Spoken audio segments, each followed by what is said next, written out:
Good to see everybody here today.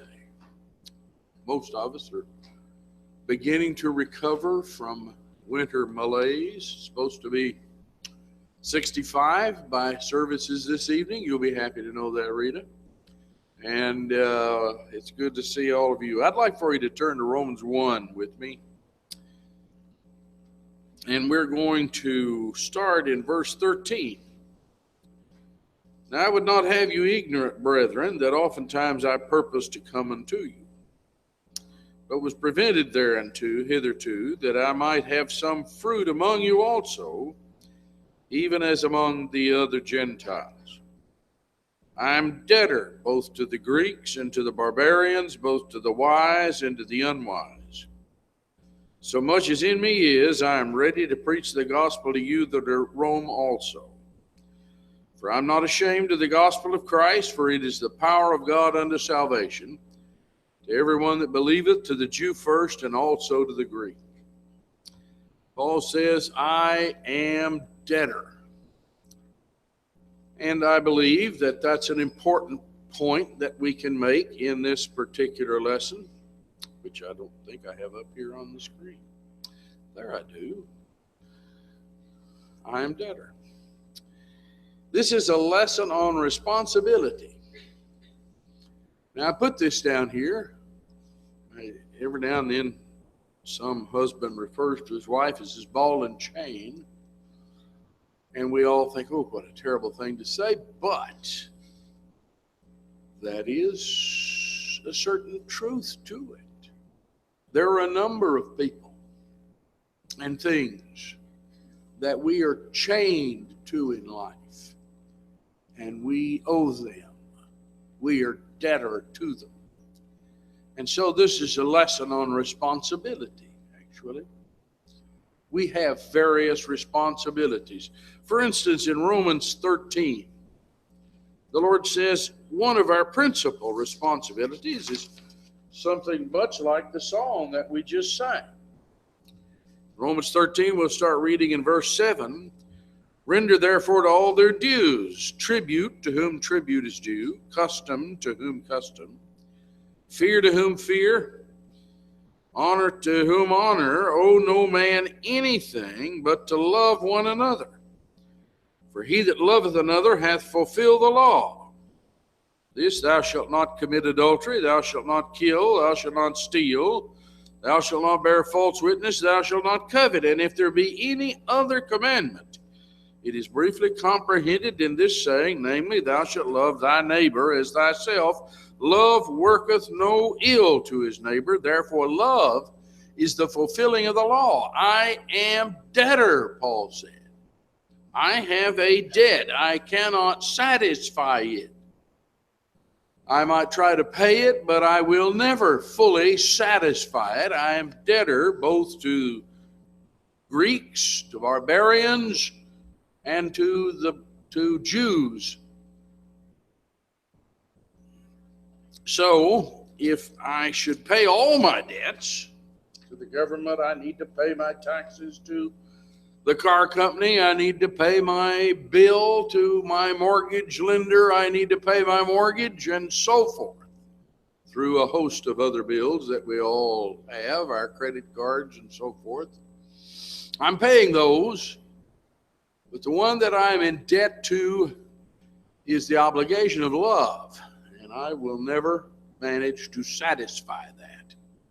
And so Paul says I'm debtor. Well, what does that require? What does that mean for me? First of all, it means various family obligations that I have.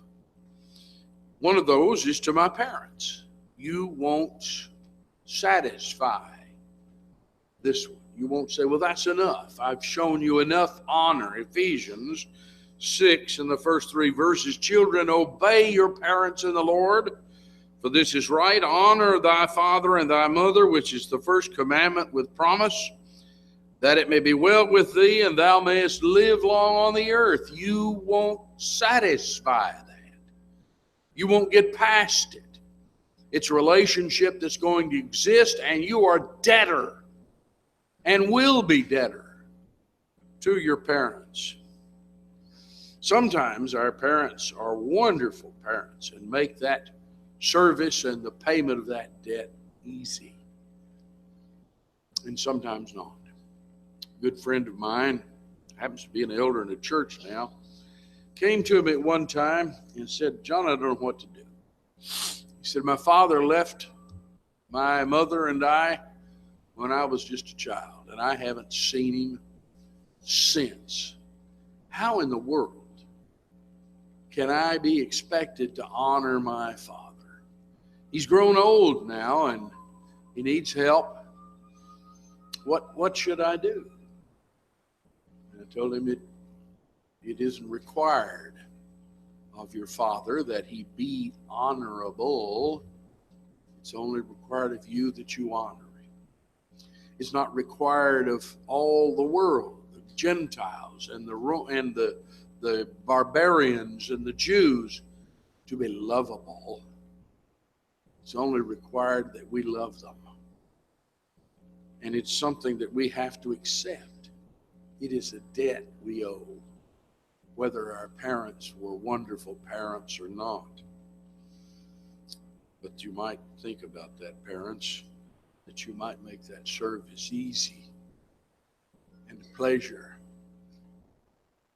In 2 Corinthians, the 12th chapter, parents are required to make sacrifices for their children. You know, I've seen some parents who, they were only concerned about themselves, and their children were just hardly even an afterthought. I see that an awful lot in our place of employment, because people will give me all the time that the government will mail me a letter and it says, "Hey, you need to take so much of George." I don't think I have a George. "You need to take so much of George's salary and send it to his wife or his former wife or his former girlfriend." Girlfriend might even be an exaggeration. "Who had a child by." Now exactly, what in the world, George, are you doing? You've fathered children. In fact, I've had employees that have fathered as many as 5 kids here and there. What are they doing? The Bible says that, "Behold, the third time I am ready to come to you, and I will not be burdensome to you, for I seek not yours, but you. For the children ought not to lay up for the parents, but the parents for the children." You and I have an obligation to provide for the welfare of our children. It's funny, and we all laugh at it. Some of you, I don't know, maybe 1 or 2 of you got that license plate that says, "I'm still spending my children's inheritance," which doesn't sound like a bad idea, but parents are to lay up for their children. We're supposed to provide for the welfare, the education, our children's health, and their spiritual education as well. We have a debt to these children. And it's a shame and a disgrace that the court has to demand it until they're 18 or thereabouts. That parents do not be parents, that they do not provide for their children. And in Titus 2, we're told, the older women are told that they may teach the young women to be sober, to love their husbands, to love their children. We have to make our own families. We have to provide for our families. You need to take that lesson to heart. I've seen a lot of, we've sort of slowed down on it, I guess, I hope. I saw a situation where a lot of teenagers was deciding, we're going to get married. And so here's a 17, 16, 18-year-old that decides he's going to get married. And, one of my first questions is, are you going to make a family out of this? You're going to need to provide for the welfare of your family. You're going to have a place to live, good job that'll provide for your needs, so forth. Were you thinking, or was it all just about lust and so forth? You're going to have to make your family to love you're going to have to learn to love your husband and to love your children and to provide for them. But there are other debts we owe. We have obligations in our business life. Obligations. We are required to render honest and helpful service to people. In Romans 12 and verse 17, recompense to no man evil for evil. Provide things honest in the sight of all men. And so a fellow comes to you, and he's a griper. He's an old man, maybe 71. And he's a griper.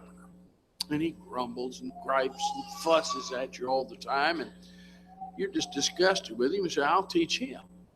And so you do not provide the best service. Maybe you don't even fix whatever you were supposed to fix, because that's your revenge. Provide things honest in the sight of all men. Recompense to no man evil for evil. If you're going to do business, you need to do honest business. You need to do business that's helpful to people. It's business that is a service to people, so that you're known throughout the community to your customers as a person who's going to do it right. And you know, every now and then you go out on a job and you're losing money on it. You didn't bet on it right. You didn't bargain it right. And you're losing money, and you finally get it done. You leave, and they say, oh no, this is wrong. I'm losing money now. What are you doing to me? You go fix it right. You go do it the right way. It's something that you're required to do. You have a debt to do as you enter into that service. Look in Ephesians 6 as it speaks to servants. Boy, this is a toughie, isn't it? Now, these were slaves. In Ephesians 6, these are slaves. These are not, workers, but perhaps you can make it apply to yourself as a worker. He says, servants, be obedient to them that are your masters according to the flesh, with fear and trembling. Who are we afraid of? What are we trembling about? He says, take it seriously. He wasn't your boss. You're not afraid of him. You're not trembling because of him. He says, in singleness of your heart, as unto Christ. I need to realize that my debt obligation is not just to my boss, it's to Christ. He expects me in my business life to do the best job that I possibly can. Not slapdash, not sleeping on the job, not idling, not standing there with my hands in my pockets waiting for other people to do the work. Not in committee work and trying to let everybody else on the committee do the work while I just sit there and take credit. Singleness of heart as unto Christ. You're the servant of Christ. Not with eye service as men pleasers, but as the servants of Christ, doing the will of God from the heart, with good will, doing service as to the Lord and not to men, knowing that whatsoever good thing any man doeth, the same shall he receive of the Lord, whether he be bond or free.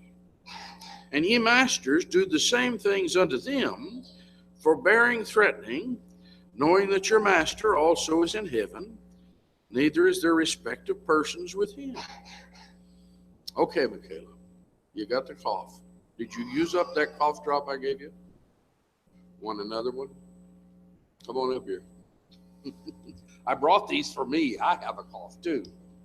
Suck it, don't chew it. That's what my mother always told me.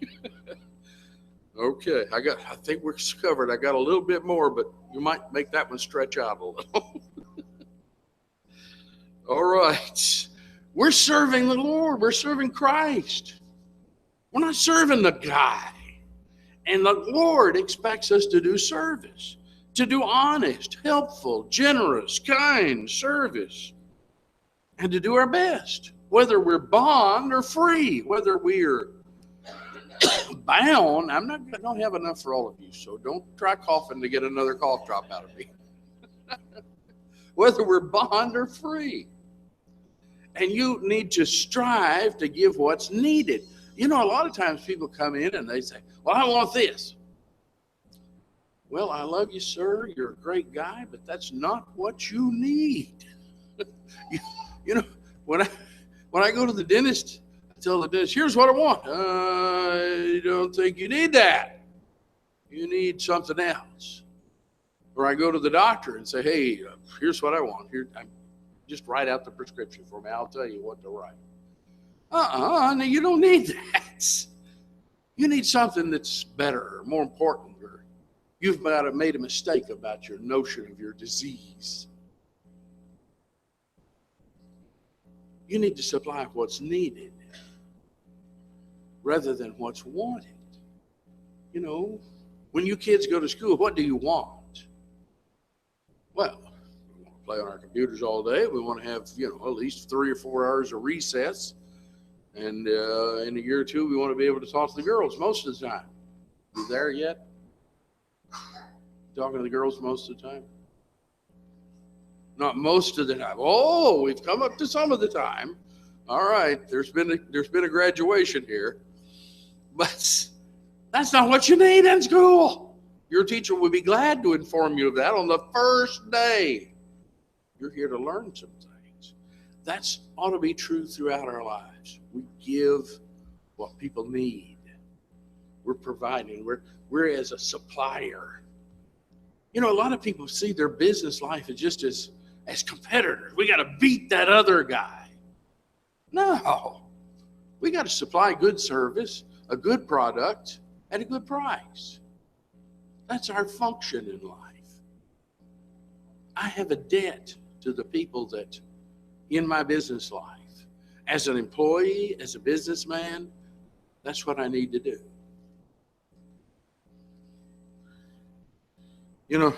Let me give one more. I'm sure you all have your businesses. I've seen Nathaniel do this from time to time. Nathaniel does a lot of bidding in our landscape business. Some customer will say, well, I want this plant. And no, you don't. That plant only grows in the shade, and you got nothing but sun. If I plant that, it'll be dead in about 2 weeks, and you'll be fussing at me. Let's plant one that grows in full sun. Maybe it's the same color. That's being helpful. Now, we could have made money. Oh, yes, we could have made money. We could have planted all those flowers that are going to die in 2 weeks. And then we said, boy, it's tough on you. For more money, we'll plant some more. We'll plant the right thing this time. No, you do the right thing. You tell them, hey, this isn't going to work. Now, you've all got different businesses, and I suspect that you can apply that same sort of principle to your business. Let's move on. We have community responsibilities as well. We all like to it used to be everybody sat on the porch and you kept the windows open so you could see who was going by. My mother always tells a joke. She had it would have been her aunt. Lived on the road. She had 2 sons. And she would always ask, who was that drove by? Because she wanted to know who was coming and going in the community. And one son, after a while, she kept asking him. He wouldn't say anything. He said, I don't know. And the aunt said, well, how is it that your brother knows everybody who goes by and you don't know anybody? He said, oh, Mom, don't you know that he's been lying to you all these years? He just comes up with a name. He doesn't know who they are either, just to satisfy you. But we responsibility. Open the doors, open the windows, look out. You've got some responsibility in your community. One is to keep it morally pure as best you can. As best you can. You don't want scum hanging around your neighborhood. You don't want the strip joints and the beer purveyors and all that moving into your neighborhood if you can keep them out. Now, that may not be possible. But if you can keep them out, you'd like to do that. Why? Just for you? No. But for my neighborhood, for the people I associate with, for our community. We want to support the simple idea of law and order. You know, there's some areas of Indianapolis that have gotten to where there just isn't much law and order. It's just not there. Look with me in Romans 3, the first 8 verses. What advantage then is there in being a Jew? Or what value is there in circumcision? Much in every way. First of all, the Jews have been entrusted with the very words of God. What if some were unfaithful? Will their unfaithfulness nullify God's faithfulness? Not at all. Let God be true and every human being a liar. As is written, so that you may be proved right when you speak and prevail when you judge. If our unrighteousness brings out God's righteousness more clearly, what shall we say? That God is unjust in bringing his wrath on us? He says, I'm using a human argument. Certainly not. If that were so, how could God judge the world? Someone might argue, if my falsehood enhances God's truthfulness and so increases his glory, why am I still condemned as a sinner? Why not say, as some slanderously claim that we say, let us do evil that good may result? Their condemnation is just. We don't want to, they were saying, well, my evil shows how good God is, how great he is. So you've got this all wrong. You don't understand.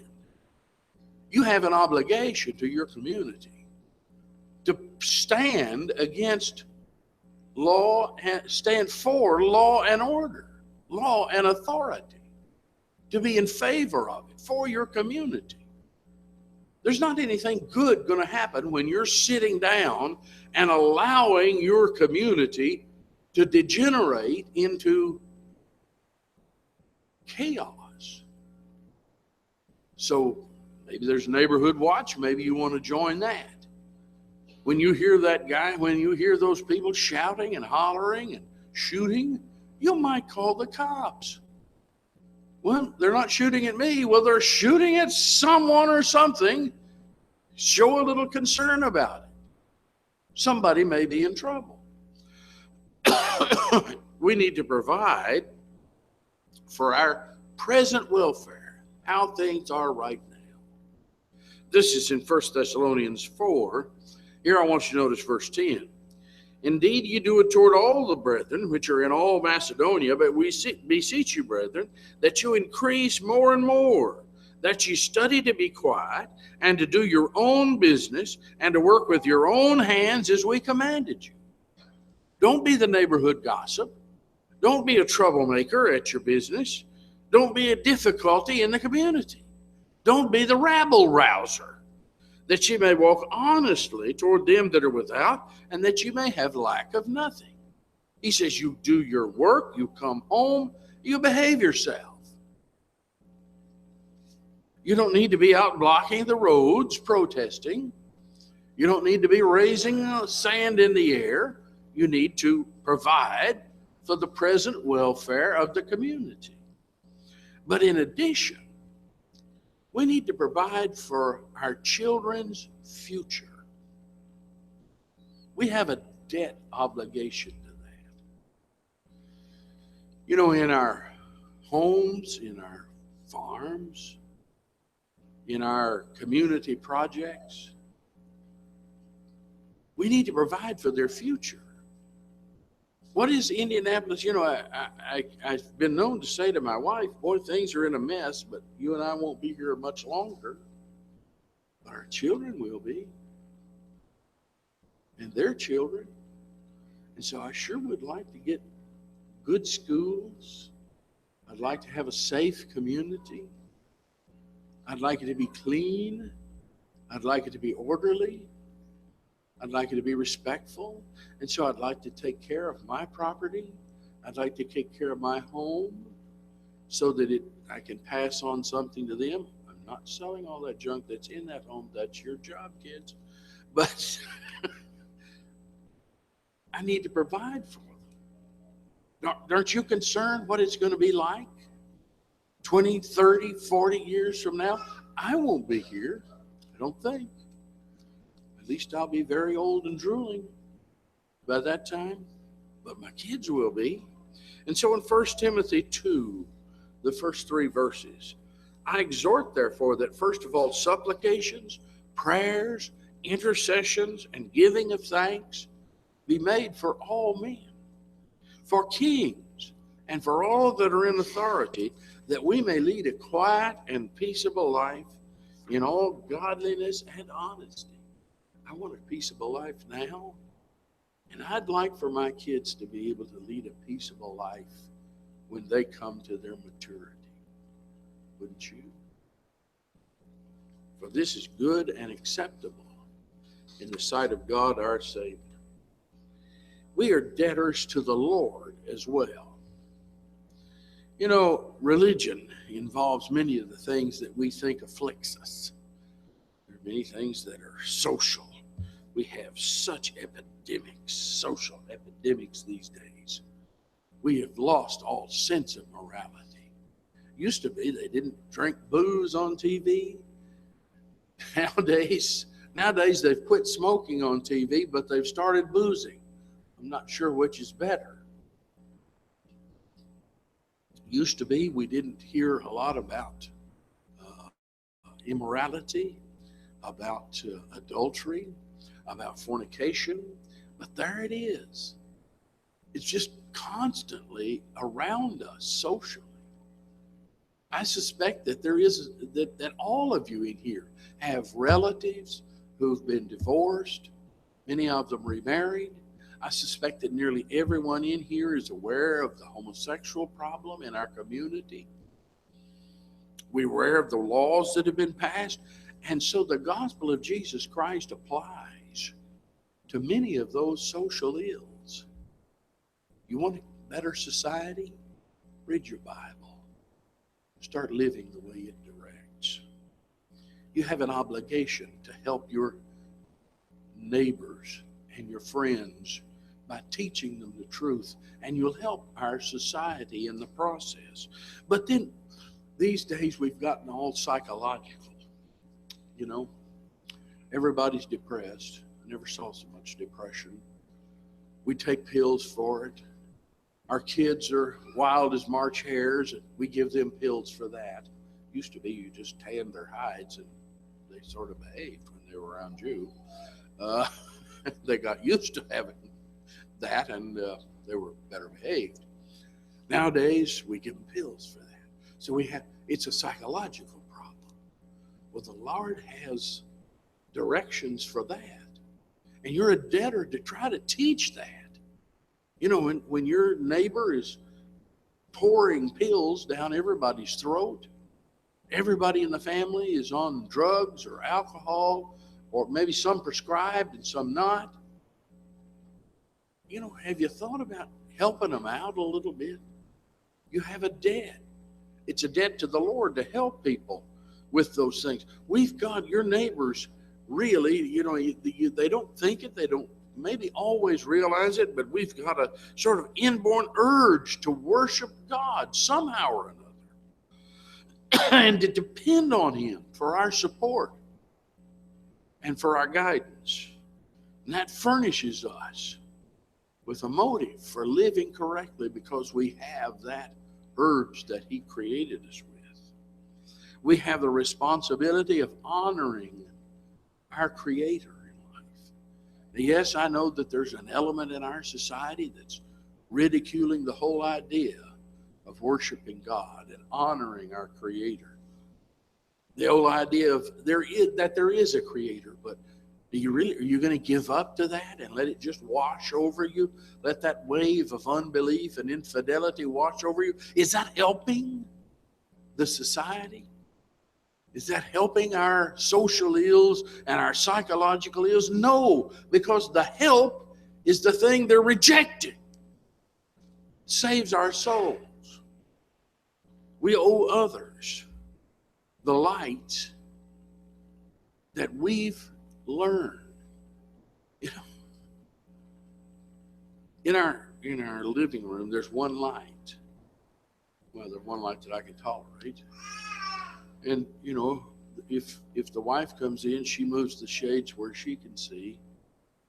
And I go, wait, come on, I can't see to read over here. Share the lights.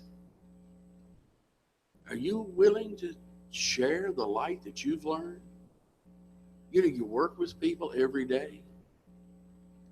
You've got your family, you've got your neighbors. Will you share? You've learned some things in life. The Lord's helped you in many ways. Are you willing to share that? You're a debtor to do that. In Matthew 5, verse 13, ye are the salt of the earth. But if the salt hath lost its savor, wherewith shall it be salted? How's the earth going to be influenced if, as Christians, we're not sharing? It is thenceforth good for nothing, but to be cast out and trodden under foot of men.